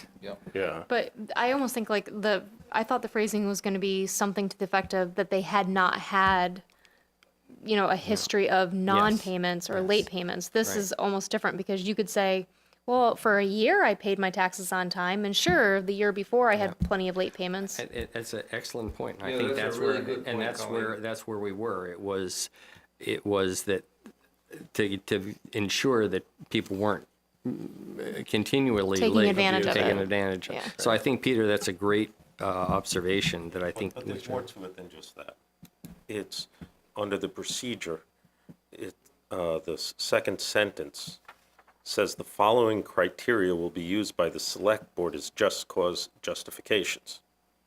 That one sub point 7 that you pointed out is one of 7. You can make the same argument. Then do you have to meet every single one of these, or do you only have to meet one of them? How is it to be determined? And I think that's one of the weaknesses in the way this has been drafted. But it does provide us certain guidance for staff. So I think it's a fine, or I shouldn't say fine, it's an acceptable first attempt, but I would encourage the board to consider making changes to the policy to make it clearer in the future. Well, I propose one and then make a quick comment, and I just simply propose taking out 7 and renumbering 8 to 7. And as a comment, I think on the back page, Gary, the attempt was with the sentence, if one of the criteria listed above is met. I think that was the follow-on to a legitimate point that you made at the start. So, but I'd be happy and... I do think it is good, though. I mean, confirmed evidence of past payments being timely is persuasive. If someone has been here for many years and they've always made their payments, and then suddenly something happens where, it looks like they fit one of these things, sure. But if we have a history of 4 payments being missed, That's not the way that this is phrased. I know, that's why it's not Colleen's really right. clear. We have the obverse in here. She's absolutely right, and I don't know of any particular reason why. Can't we just But change I that think to the it negative does change instead of? I agree, Well, yeah. look, you know, yeah. we also don't have to That's not a adopt huge this tonight. It change. can be, this is just some need of some clarity. Well, we're hoping to get some things done here, You just wanna get gang. one. You know, come on, you know. But do we consider that, like, I mean, this is supposed to be, if, it has to be redone if we think that this is like a momentous change. If we just think that this is a change in the language to reflect the Yeah. meaning of the board, Yeah. then I think we could do that with the following amendment.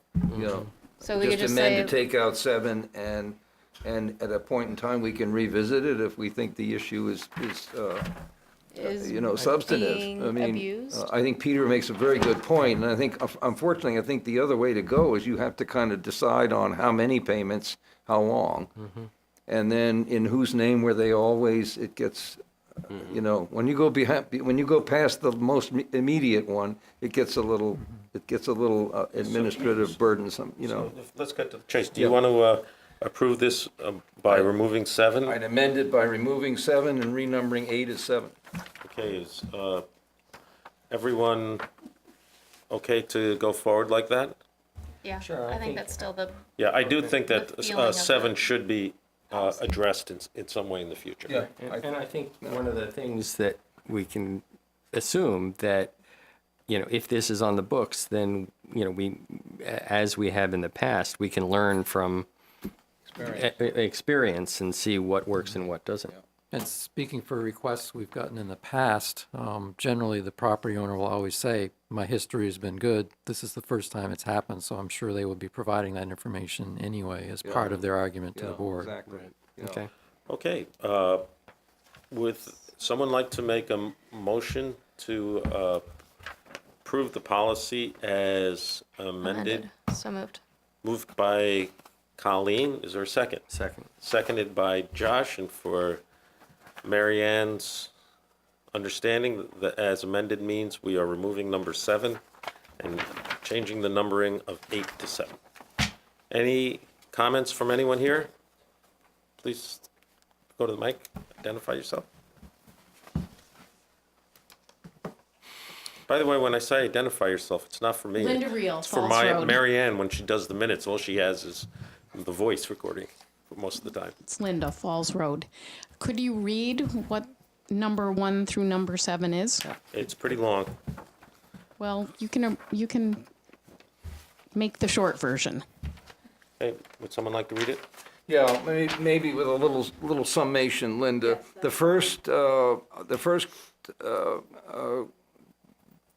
criteria relates to the payer being a member of the United States Armed Services and deployed for assignment outside of Vermont.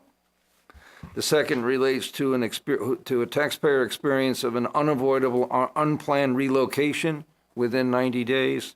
The third relates to taxpayer personal attention and use of personal or family resources as to affect timely payment. The fourth is an instance in which a taxpayer, immediate household member or close family member passed away within 6 months prior to the tax due date. The fifth is that same group, taxpayer, immediate household member or close family member, experiences an unexpected financial loss or change in financial situation within 6 months prior to the property tax due date.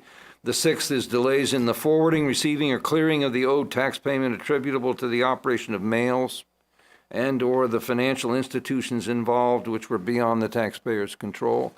And the last now is other extenuating circumstances not considered above, but which the Select Board considers equivalent. And here, it by all means, here, for your... We have a motion and we have a second. Is there any further discussion? I will just say, based on, my vote will be based on Peter's comment that staff is in favor of going forward, because I do find issues with the way this is written. Any other comments? No. All in favor? Aye. Okay, passes. Thank you, Peter.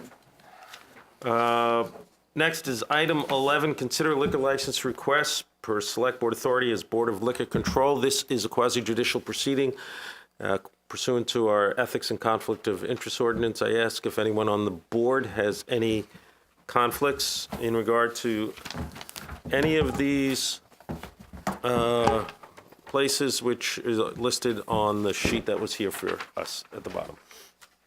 Anyone? No, where's Skinny Pancake in Shelburne? I was wondering that too. It's at the excited. airport. Oh, all That's right. right.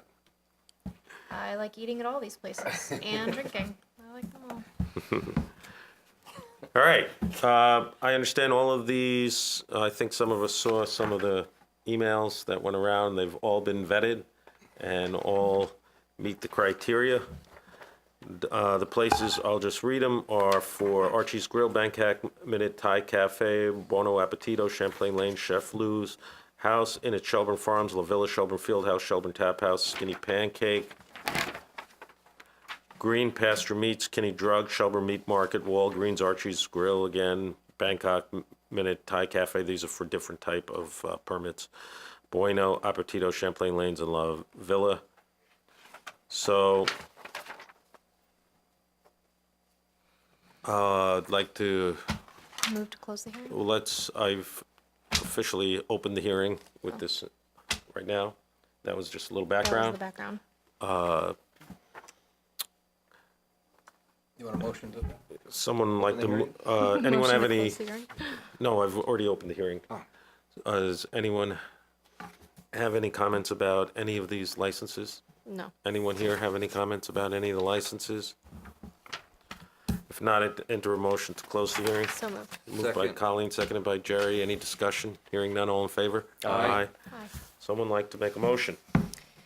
Move to approve the liquor licenses as stated in Mass. Okay, Second? moved by Colleen and seconded by Jerry. Any further discussion? Hearing none, all in favor? Aye. All right. Next is item 12, consider the execution of a one-year capital equipment note for $40,000 at an interest rate of 2.05% for the National Bank of Middlebury financing for the purchase of the 2015 highway truck. Peter, this is, you want to talk about this? I'm pretty sure we all know what it's about, but go ahead. This is our typical way we've been financing some of our larger vehicles. Rather than going out with a 4 or 5 year loan, we find that in the past anyway, the low interest rates have been coming up lately, that the rates on a 1 year note are less than what they would be if we went a longer term. So what we do is we'll take out a 1 year note, pay for a portion of the vehicle, and then the following year pay down a portion of that principal and renew it for another year. So this is in about the third year, I think, of this purchase for this truck. So renewing it for $40,000. It'll be paid off in 2 years. The interest rate with the National Bank of Middlebury is 2.01%. Thank you, Peter. Any comments? It's pretty standard for us. Anyone here have any comments on this? Hearing none, someone like to make a motion? So moved? Is that a motion to approve a loan in the amount of $20,000 with the National Bank of Middlebury for a term of 1 year and an interest rate of 2.05% to finance the purchase of a highway department truck? Yes. Is it 20,000 or 40,000? 40. 40,000. Yeah. Oh, there's a mistake over here. $40,000. Okay, moved by Jerry. Was that a second by you, Colleen? Jamie? By Jamie. Any further discussion? Hearing none, all in favor? Aye. All right. Another standard thing, item 13, consider approving Shelburne's 2018 certificate of highway mileage. This is something we're required to do every year. We added, I think, 2 small additions this year. Peter, is there anything you'd like to add about this item? 2 small additions, as you said, Harrington Avenue and a portion of South Park Road. Great. Anybody have any comments about this? Hearing none, someone like to make a motion? Make a motion to approve Shelburne's 2018 certificate of highway mileage. Second. Moved by Josh, seconded by Colleen. Any discussion? Hearing none, all in favor? Aye. I'm going to take this copy here. Do you have an official copy to sign? Yeah. Okay, let's take that, and if we could everyone sign it right now. Yep. And get it done. Did you sign? Yeah. Oh, good. Oh, we got to sign in several places. Yes. Peter, all these on the approved side, I assume, right? Okay.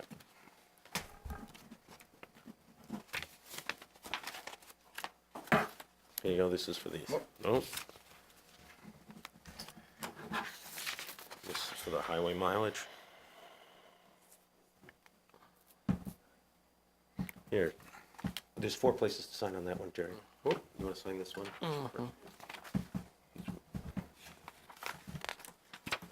While we're signing these things, let's turn to item 14, Peter, if you don't mind, and review of year-to-date financial report with the finance director. Shoot. So we're about 61% through this fiscal year. I think on the whole, we're on track with revenues. We haven't really had any major property tax appeals, so the property tax revenue should be right on target for the year. Our revenues in some areas are up, pointing out planning and zoning with some of the permits that they've approved for the Wake Robin project and I think maybe the Rice Woods project, so their revenues are up in planning and zoning, which is good to see. I'd say operationally, we're in pretty good shape. You always look at the highway department this time of year, and Paul is pretty much on track.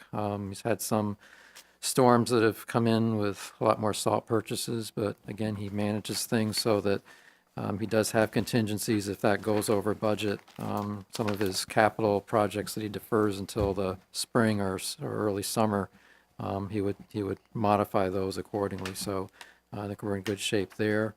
The biggest variance, obviously, is our legal expenses, $155,000 over budget right now.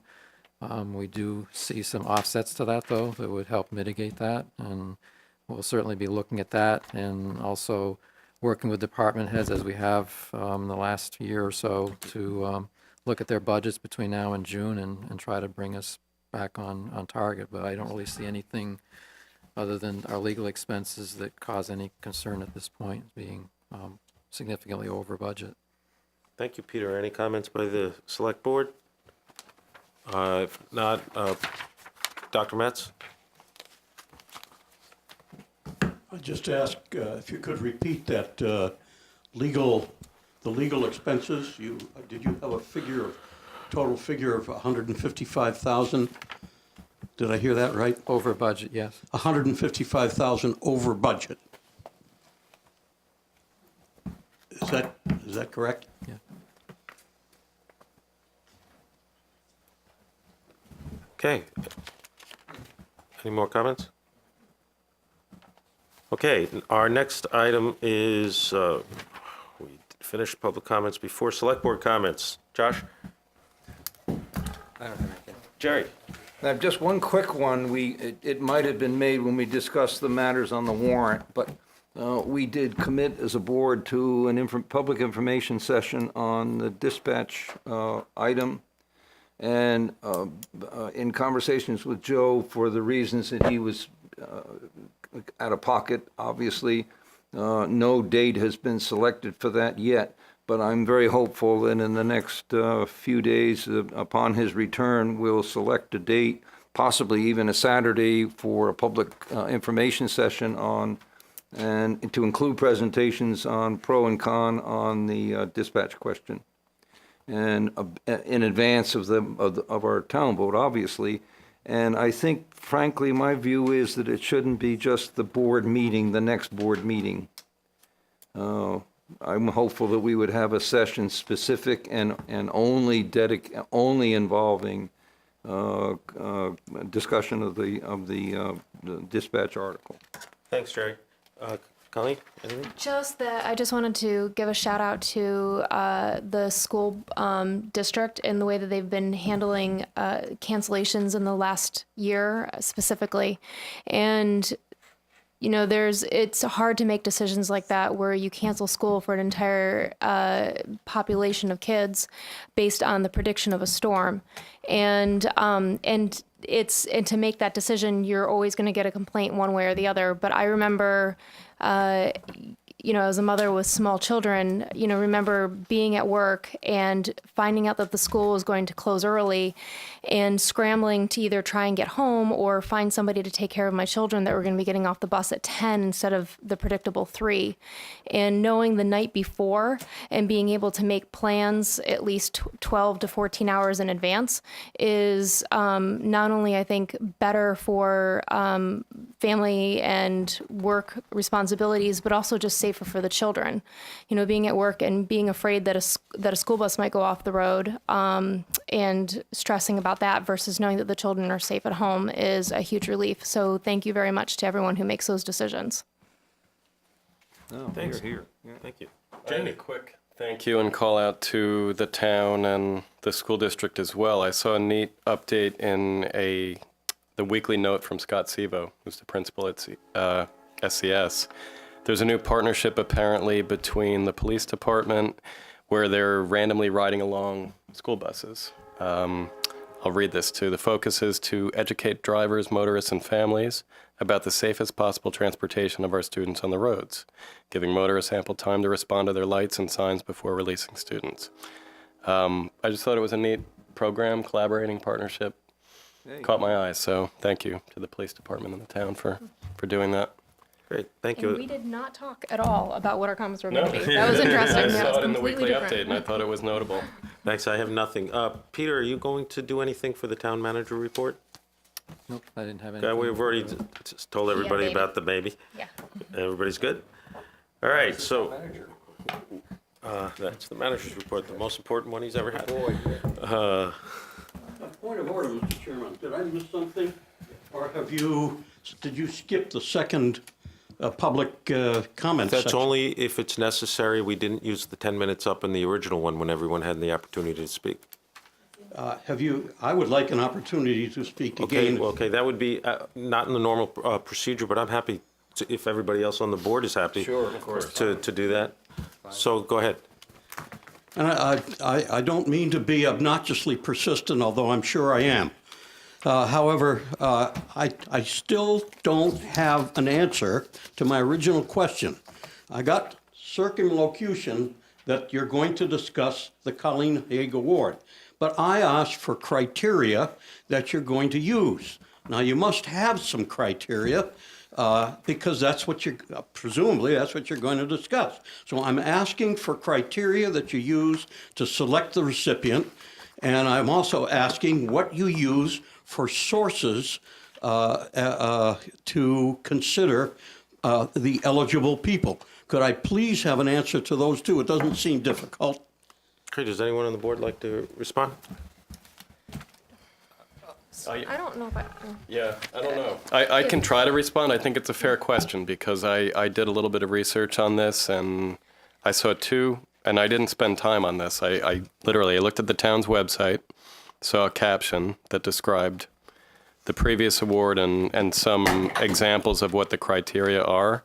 And then I saw an article in the Shelburne News from maybe a couple editions ago that also tried to articulate what the criteria might be. So I have this here. I'm happy to share it. It would certainly be part of our conversation in executive session, but that's my only comment is. Yeah, that's my understanding that to this point, the only thing is that was written when the Colleen Haig Award was developed as to what the considerations for that was, but as to number of individual metrics, I'm not aware that the board has.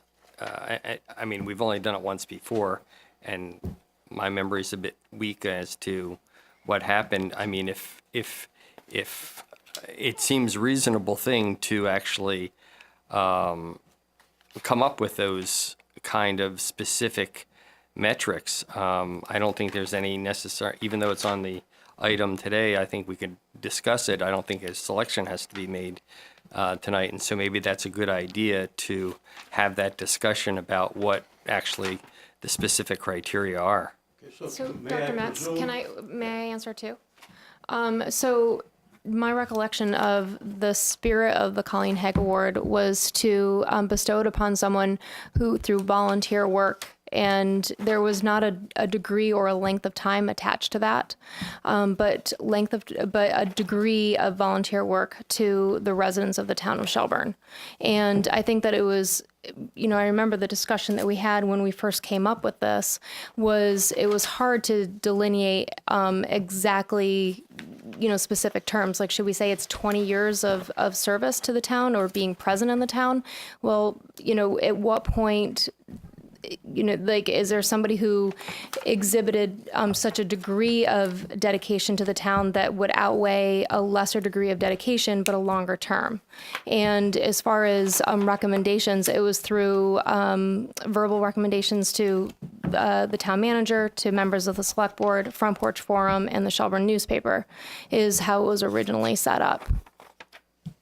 Okay, so may I infer then that once you get through discussing this and deciding what you're going to use for criteria, that you'll make it public at some point prior to the award being given? May I infer that? That's a fair inference to make. Do you have a view, by the way, on what the criteria should be? I'm sorry? Do you have a view? Do you have an opinion on what the criteria should be? Is your understanding consistent with what Colleen said? Well, I think what Colleen said was what I understood to be in the spirit, with one exception, that I didn't recognize the use of the word volunteer. I don't think it specified a volunteer. I think it specified somebody who has devoted time and service to the town. I don't think it had to be a volunteer. Now, I take a little issue with that. I could be wrong. Yeah. Oh, go ahead, Linda. I can read off, I have it on my phone. This is what was in the Shelburne News. I'm quoting from what Mr. Colangelo put in the Shelburne News. I think that's what I have too. And it will be awarded to a person who, by his or her actions, exemplify the spirit of public service, who has shared his or her time, talent, and energy for the betterment of our community, who inspires purpose, who drives lasting solutions, someone who makes a difference. That's the quote I saw as well. So thank you for Joe's stating much more that. eloquent than I am. Okay. Yeah, I've just got a very quick follow-up to Colleen, who I thought put it extremely well. Being the initial award, I think the discussion had as much to do with how do we commemorate Colleen and what she did versus finding another Colleen. I mean, in a word, I think the discussions were, as a town, an employee, someone working for the town, she did a lot of other things that were not directly part of her job, but served and bettered the community.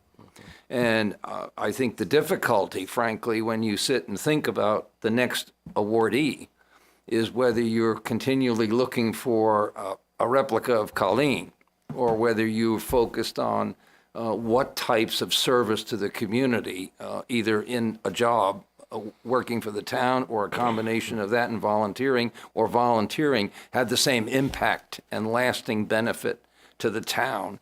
And that's where questions, I think Colleen's pointing out, where it could be 5 years worth of something, it could be 25 years. And I think it's a very fair point, and I don't know why we wouldn't be able to come back to you and say, here's our cut on criteria to be employed this year. I presume you're not insisting on the volunteerism being a criterion, since it's not mentioned in the award.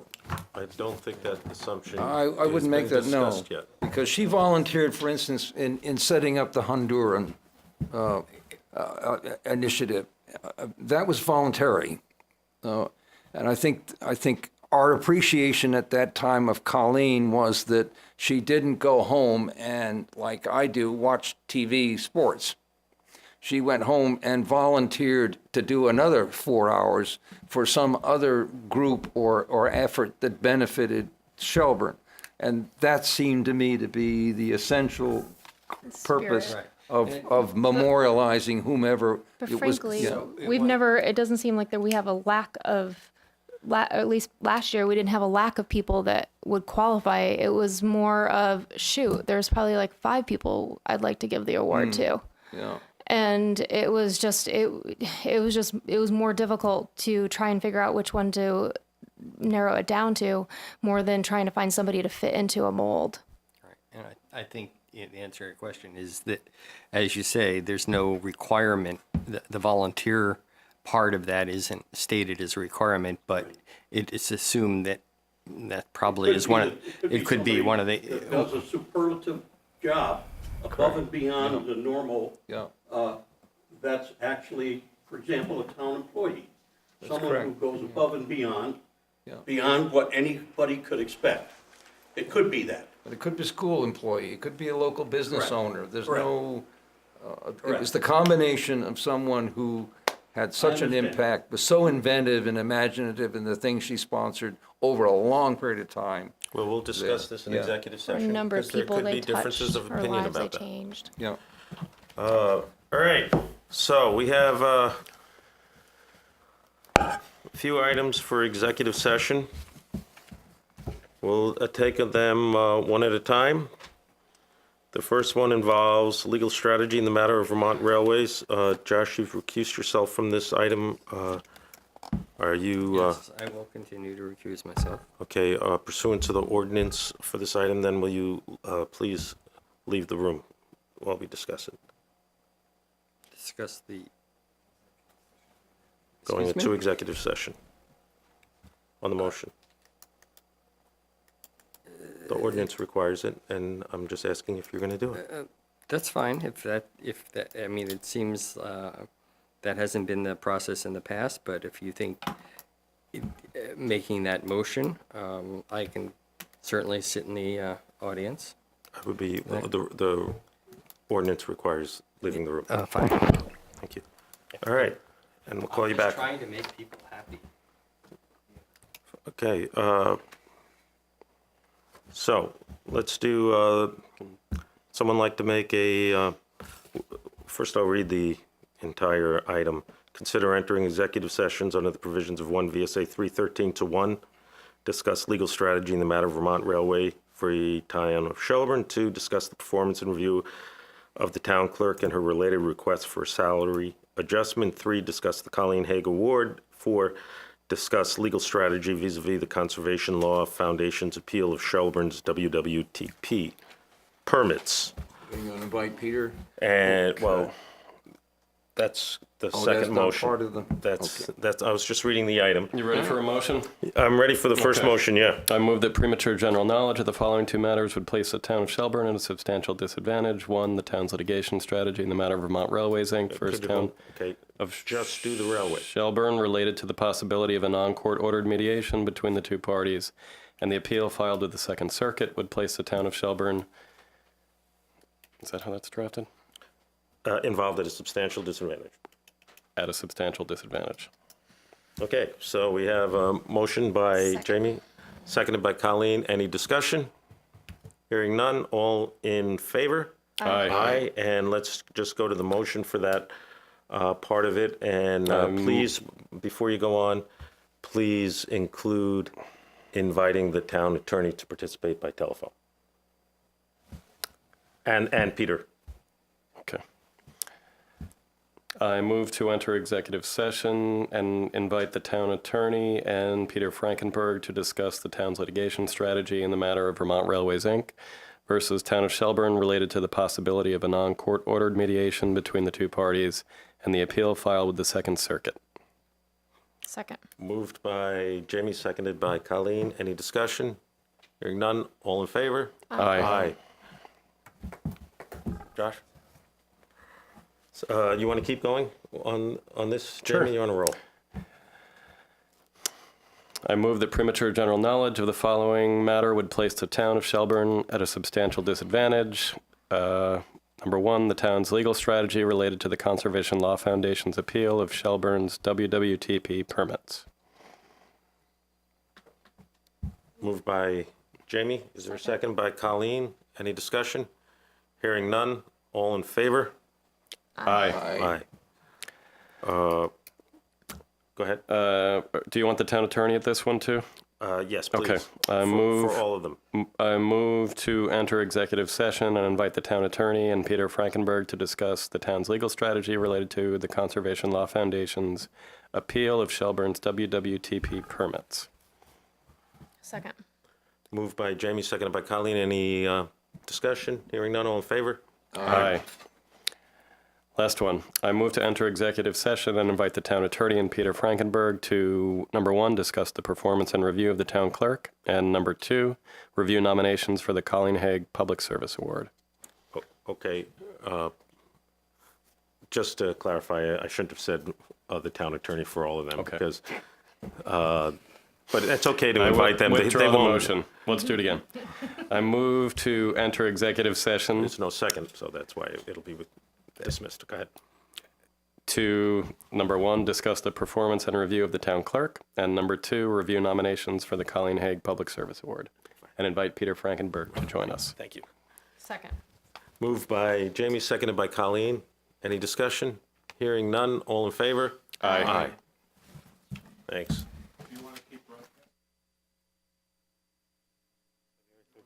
One more. What is, this is to be signed. February 13th. Oh, the liquor. Are you ready? We are reconvening the February 13th, 2018 Shelburne Selectboard meeting. Would anyone like to make a motion?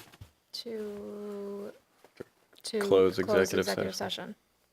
If you feel that's necessary, yes. Okay. Is- So moved. Second. Moved by Colleen, seconded by Jamie to close executive session. Any discussion? All in favor? Aye. All right. Does anyone have any other motions they'd like to make it? No.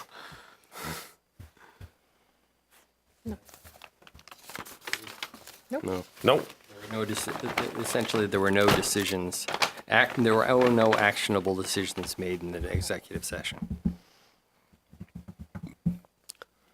Move to adjourn. Moved by Jamie. Second. Seconded by Colleen, a second before Jerry. Any discussion? Any comments? Hearing none. All in favor? Aye. Aye.